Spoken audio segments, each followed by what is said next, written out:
Hello everyone, मैं राजेश भंडारी आप सबका स्वागत करता हूं अपने चैनल इलेक्ट्रिकल अड्डा में।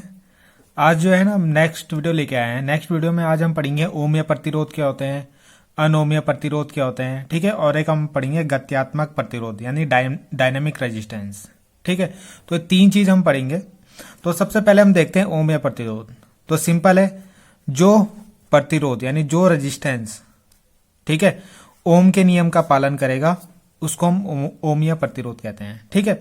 आपको पता है ओम का नियम क्या होता है कि V जो होता है आपका समानुपाती होता है किसके, करंट के, ठीक है। यानी किसी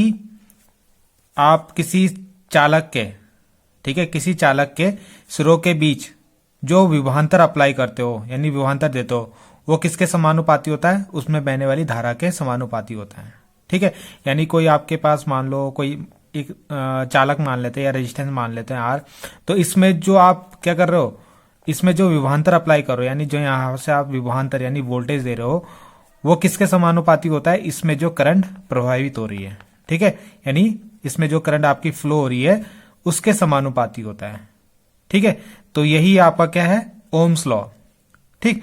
तो ओम्स लॉ में आपको यह पता होना चाहिए कि जितना आप वोल्टेज बढ़ाओगे उतना ही आपका करंट बढ़ना चाहिए, ठीक है। जैसे जैसे आप वोल्टेज बढ़ा रहे हो वैसे वैसे करंट भी बढ़नी चाहिए, ठीक है। और उन दोनों का अनुपात क्या होना चाहिए, आर के बराबर यानी नियत होना चाहिए हमेशा। क्या होना चाहिए, नियत, ठीक है।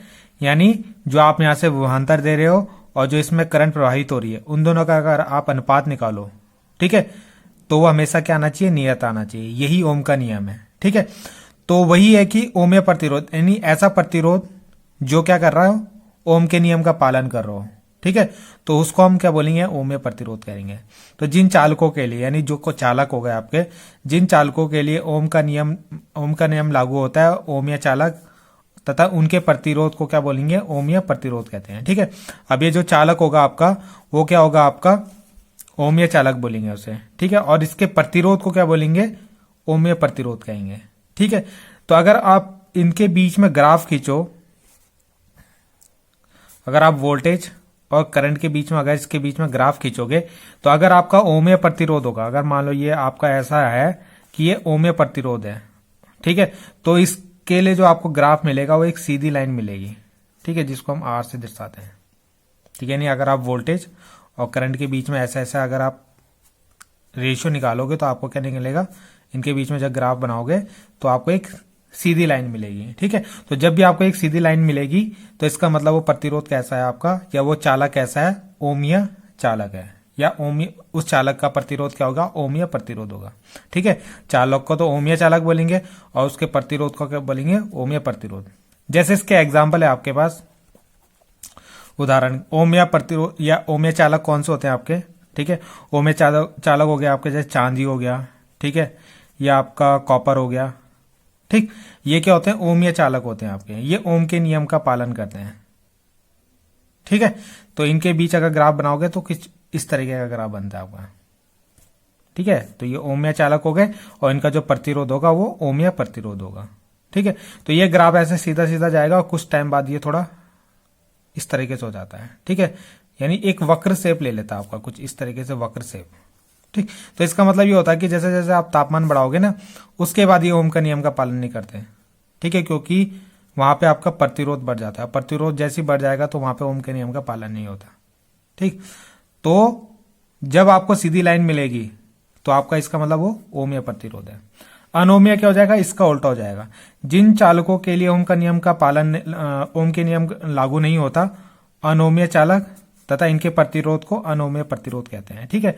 इसको सिंपल हम एग्जांपल से समझ लेते हैं। जैसे आपका डायोड हो गया, ठीक है, ये हो गया, ट्रांजिस्टर हो गया आपका, ठीक, ट्रांजिस्टर